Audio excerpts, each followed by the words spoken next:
बिस्मिल्लाहिर्रहमानिर्रहीम अस्सलाम वालेकुम। साद रफ़ीक जैसा सीजन पॉलिटिशियन जो मुल्क के अंदर हालात हो रहे हैं, इस शख्स की आपको गुफ्तगू सुनवाने जा रहे हैं। आपने कभी साद रफ़ीक का ये हाल नहीं देखा होगा। आप देखिए, उन्होंने कहा कि एस्टैब्लिशमेंट इस मुल्क को जिस तरह कंट्रोल कर रही है, हुकूमतों को बैठकर जिस तरह मोहरे चला रही है, मैंने अब सियासत के अंदर कोई ओहदा नहीं लेना, क्योंकि शरीफ खानदान ने एक तो ओहदा बांटा नहीं है। उन्होंने कहा है कि मैं कह रहा हूँ इमरान खान को आ जाए, टेबल पर बैठ जाए, नहीं तो ये सारा कुछ जो हो रहा है ये मुल्क हमारे हाथ से निकल जाएगा और 71 से बड़ा सानिया यहाँ पर होने को तैयार है। ये वो बात है जो इमरान खान ने कही थी। वो बार बार इस्टेब्लिशमेंट को कहते रहे, तो मामला देखिए, उनको गद्दार कहा जाता रहा। अब साद रफ़ीक ने जो गुफ्तगू की है, इस गुफ्तगू के बाद रोंगटे खड़े हो जाने चाहिए, क्योंकि कुछ तो ऐसा होने वाला है कि साद रफ़ीक ने कह दिया है कि मुझे कोई ओहदा नहीं लेना, लेकिन जो चल रहा है इस मुल्क के अंदर, मैंने फैसला कर लिया है कि मैंने अब कोई ओहदा कुछ नहीं लेना। अब मैं बस ख़त्म हो गई, मेरी बस हो गई है कि मैं इन तमाम चीज़ों को देखूँ। आप ज़रा ये देखिए वीडियो, आप हैरान होंगे उनकी गुफ्तगू सुनकर। पिछली हुकूमत थी या हमारी हुकूमत थी, हमसे पहले थे, और ये काम सूबों का बुनियादी तौर पे कोई सूबाई हुकूमत अपने इख्तियारात जो है वो लोकल बॉडीज़ को देने को तैयार नहीं है। अगर शहरों को आपने संवारना है तो फिर आपको लोकल बॉडीज़ को इख्तियार देना पड़ेगा, और मेयर जो होगा शहर का 1 मैन 1 वोट की बुनियाद पे आएगा, और फिर जब वो आएगा तो मैंडेट लेके आएगा, तो उसके पास इख्तियार होना चाहिए कि वो सूबाई हुकूमत जो है उसको अपने इख्तियारात को, जो भी सूबाई हुकूमत है, डिसेंट्रलाइज करे। आपके शहर बदलने शुरू हो जाएंगे। ये वो मॉडल है जो पूरी दुनिया ने अडॉप्ट किया, हम अडॉप्ट क्यों नहीं करते?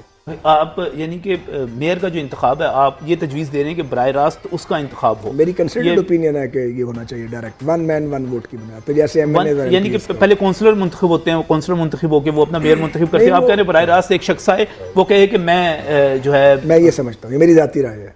खैर साहब, आप वैसे क्या पसंद करेंगे? लाहौर का मेयर बनना पसंद करेंगे, पंजाब का वज़ीर आला बनना पसंद करेंगे? नहीं, अब तो मैं इंतखाबी सियासत जो है पाकिस्तान की, उससे इतना ज़्यादा दिल बर्दाश्त हो गया हूँ कि कुछ भी बनना पसंद नहीं करूँगा। सियासत तो मैं करूँगा, आखिरी दम तक करूँगा, लेकिन इस इंतखाबी सियासत जो है, जो एक ये जमहूरियत है, चेचक ज़दा जमहूरियत, मैं इससे बिल्कुल मुतमईन नहीं, क्योंकि इसमें एक तो डायनेस्टिक पॉलिटिक्स है जो पाकिस्तान को आगे नहीं लेके जा सकती, फिर इसमें इस्टेब्लिशमेंट की मुदाखलत है, और फिर इसमें नज़रिया ज़रूरत के फ़ैसले करने वाले जजेज़ हैं। इन खराबियों के होते हुए पाकिस्तान तो आगे नहीं बढ़ सकता। भाई साहब, अगर आप जैसे लोग ये कहेंगे जिनकी सारी उम्र, जिनके वालिद साहब ने जमहूरियत के लिए कुर्बानी दे दी, जिनकी वालदा ने कुर्बानी दे दी, आपकी सारी उम्र जेलें काटते हुए गुजर गई, आज अगर आप मायूस हो जाएंगे तो फिर असी तो फिर सिर फड़ लिये, बह जाइए, मायूस होकर बैठ जाए, छोड़ जाएं, चले जाएं फिर हम सब। मायूस नहीं हूँ, हाँ, मायूस बिल्कुल नहीं हूँ। मायूस तो मैं तो गुनाहगार आदमी हूँ, मोमिन मायूस नहीं होता। मैं इस निज़ाम से बददिल ज़रूर हूँ, और मुझे छुपाने की कोई ज़रूरत नहीं है अपने जज्बात, क्योंकि मैंने अपने आप को ब्लड प्रेशर का मरीज़ फ़िलहाल मैं नहीं हूँ, तो बनाना भी नहीं चाहता।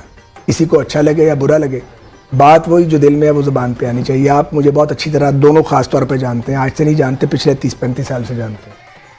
तो नमक की इस कान में बाज़ लोग नमक नहीं बन सके। ये जो निज़ाम है, ये जो पाकिस्तान का निज़ाम है हुकूमत का, ये आपको मेरिट पे काम नहीं करने देता, ये आपको अकरबा परवरी की तरफ लेके जाता है। और जब आप अपने अदारों को सियासत से पाक करते हैं तो फिर आप पे एक्सटर्नल और इंटरनल प्रेशर आते हैं। बाज़ लोग ले लेते हैं, ज़्यादा लोग नहीं ले सकते, फिर आपको निज़ाम के अंदर लड़ना पड़ता है। जब आप इस मुल्क से बाहर जाते हैं, अभी हम कल गए हुए थे वहाँ पे United Arab Emirates, Abu Dhabi गए और दुबई गए। आप प्राइम मिनिस्टर के साथ थे? मैं PM साहब के साथ गया, तो टोपी गिर जाती है देख के आदमी की कि ये क्या, उन्होंने रेगिस्तान को, उन्होंने सहरा को गुलजार बना दिया। क्या कर दिया उन्होंने? ठीक है, उनके पास तेल की दौलत आई है, बाज़ों के पास नहीं है। हमने बने बनाए को बर्बाद कर दिया। तो ये नौहा है पूरी पाकिस्तानी कौम का। हम एक दूसरे से लड़ते हैं, गिरबान फाड़ते हैं, हुकूमतें बनाते हैं, गिराते हैं। ये जो जमहूरियत है जिसका मैं भी हिस्सा हूँ, ये अमीरों की जमहूरियत है, और ये अमीरों की जमहूरियत सिर्फ सियासतदानों का कसूर नहीं है, ये मार्शल लॉ लगाने वालों का कसूर है, और मार्शल लॉ की पैदावार सियासतदान नुमा सियासी खिलाड़ियों का कसूर है। और फिर इसमें वो जजेस थे जिन्होंने नज़रिया ज़रूरत के तहत फैसले दिए, और वो सहाफ़ी थे माजरत के साथ जो बिक जाते हैं और जो अपने ज़मीर के सौदे करते हैं। तो पाकिस्तान को तो हमने ख़राब कर दिया है, एक बहुत बड़ा डिसऑर्डर यहाँ क्रिएट हो गया है। इसका सिर्फ ये हल नहीं है कि आप इलेक्शन कराएं बिफोर टाइम और चले जाएं, या ये इसका एक ही हल है अब कि सारे स्टेक होल्डर बैठ जाएं, उनको एक दूसरे की शक्ल अच्छी लगती है या नहीं लगती, बट वो स्टेक होल्डर्स, अगर तो सब स्टेक होल्डर बैठ गए, जिस स्टेक होल्डर में तमाम सियासी जमातें हैं और रियासती इदारे भी शामिल हैं, और इसका कोई हल निकाला, تو شاید بہتری کا راستہ نکلا. ویسے کوئی زیادہ ہی سیریس گفتگو ہوگی, لیکن میں تھوڑا سا, لیکن جب خواجہ سعد رفیق کو جب دیکھیں گے لوگ اسکرین کے اوپر تو وہ چاہیں گے کہ کچھ ان کو آج خبر بھی مل جائے. خواجہ صاحب, یہ الیکشن, نئے الیکشن, آپ کے مخالفین کہتے ہیں آپ الیکشن سے ڈرتے ہیں, الیکشن سے بھاگتے ہیں, کیا چکر کیا ہے, آپ ڈر رہے ہیں الیکشن سے؟ تصور کریں 2 صوبوں میں الیکشن ہو جاتا ہے, 2 صوبوں میں اور فیڈریشن میں نہیں ہو رہا, تو کیا آپ امپوز تو نہیں کر سکتے؟ اس کے 10 مہینے یا 9 مہینے بعد پھر 2 صوبوں اور وفاق میں الیکشن ہو جائے گا, نیچے 2 صوبوں میں ہو چکا ہوگا. جس کی فیڈرل گورنمنٹ ہوگی آج, یہ جو الیکشن لڑیں گے یہ اس پہ الزام لگائیں گے کہ ریگنگ ہو رہی ہے. اور جب یہ 2 صوبائی حکومتیں اگر کسی اور کی بن گئیں تو جو اگر لوز کر گی دوسری پارٹی وہ الزام لگائے گی, تو یہ بلیم گیم جاری رہے گی. پاکستان اس چکر میں پس رہا ہے سرمے کی طرح, پاکستان کے لوگ پس رہے ہیں, لوگ بھوکے مر رہے ہیں.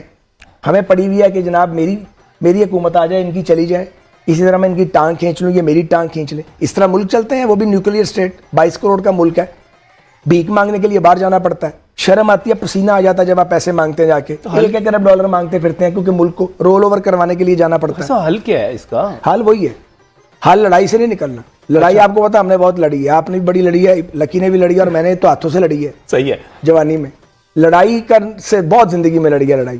کبھی لڑائی سے راستہ نہیں نکلا, راستہ بات کر کے نکلتا ہے, مقابلہ نہیں مکالمہ. میں یہ سمجھوں کہ خواجہ سعد رفیق عمران خان سے کہہ رہے ہیں کہ آؤ بیٹھو بات کرو. صرف عمران خان سے نہیں کہہ رہا, میں عمران خان کو بھی کہہ رہے ہیں, اپنوں کو بھی کہہ رہا ہوں, اچھا, مخالفین کو بھی کہہ رہا ہوں, اور میں ریاستی اداروں کو بھی کہہ رہا ہوں. میرا 50 سال کی پالیٹکس میں سٹینڈنگ ہے. میں 10 سال سے کم عمر میں تھا جب میرے والد اسیسینیٹ ہوئے, اور میں پہلی پولیٹیکل تقریر 9.25 سال کی عمر میں کی تھی. 60 میں نے 1 مہینہ پہلے کراس کیا, 60 کا انسان. ایک آدمی جو 50 سال سے سیاسی کارکن ہے, وہ چیخ کے یہ کہہ رہا ہے کہ سب کو بیٹھنا پڑے گا. اور یہاں پہ ایک آپ کو جو شہباز شریف صاحب نے کہا تھا مساک معیشت, وہ کرنا ہی پڑے گا, ورنہ یہ ریت کی طرح جو ہے نا وہ ملک جو ہے وہ ہاتھ سے پھسلتا جا رہا ہے.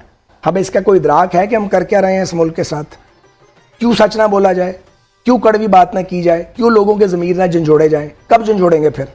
جب خدا نہ خواستہ ایک اور حادثہ ہو جائے گا. 71 کے حادثے سے پاکستان میں سبق نہیں سیکھا گیا, اور وہ جو تھا نا کہ قوموں کی زندگی میں ہوتا نیور اگین. صحیح. کل مجھے ایک نوجوان سے میں نے یہ سیکھا ہے, ایک ینگ آفیسر کی بات کر رہا تھا, نیور اگین. جاپنیز پہ جب ایٹم بم گرا انہوں نے کہا نیور اگین. دنیا کی مختلف قوموں نے کہا نیور اگین. ہمارا ملک ٹوٹا, ہم نے نیور اگین نہیں کہا. ہمارا APS بھی سقوط مشرقی پاکستان جیسا ہی تھا, ہم نے نیور اگین نہیں کہا. ہم پھر وہی کام کرنے جا رہے ہیں, ہم لڑے جا رہے ہیں ایک دوسرے کے ساتھ اپنے ذاتی گروہی اقتدار کے لیے. اس کو روکنا پڑے گا, مزاحمت کرنی پڑے گی اس کے آگے. چارٹر آف ڈیموکریسی کا بھی بہت برا حال کیا ہے ہمارے سیاستدانوں نے. چارٹر آف ڈیموکریسی PPP اور PMLN تک محدود نہیں رہنا چاہیے تھا. یہ ہماری ذمہ داری تھی جنہوں نے مساک جمہوریت کیا تھا کہ ہم اس کو ایکسٹینڈ کرتے, کم از کم PDM تک ایکسٹینڈ کرتے. اس پر بہت بار ہم نے بات کی ہے اپنی جماعت میں. آپ نے سنا. اب آپ یہاں سے اندازہ کر لیجئے کہ اگر سعد رفیق جیسا بندہ یہ کہہ رہا ہے کہ وہ فیڈ اپ ہو چکے ہیں, عدالتیں بکی ہیں, یا یہ تمام اسٹیبلشمنٹ چیزیں کنٹرول کر رہی ہیں, تو اب آپ اندازہ کر لیجئے کہ اس ملک کے اندر باقی رہ کیا گیا. یعنی وہ بالکل بندہ فیڈ اپ آ گیا اور کہہ رہا ہے کہ سارے آ کر بیٹھ جاؤ, نہیں تو یہ سب کچھ ہمارے ہاتھ سے نکل جائے گا اور ہم اتنی آگے چلے جائیں گے جس کا آپ اندازہ بھی نہیں لگا سکتے. کتنوں کو یہ بات سمجھ آئے گی یہ تو شاید وقت ہی بتائے.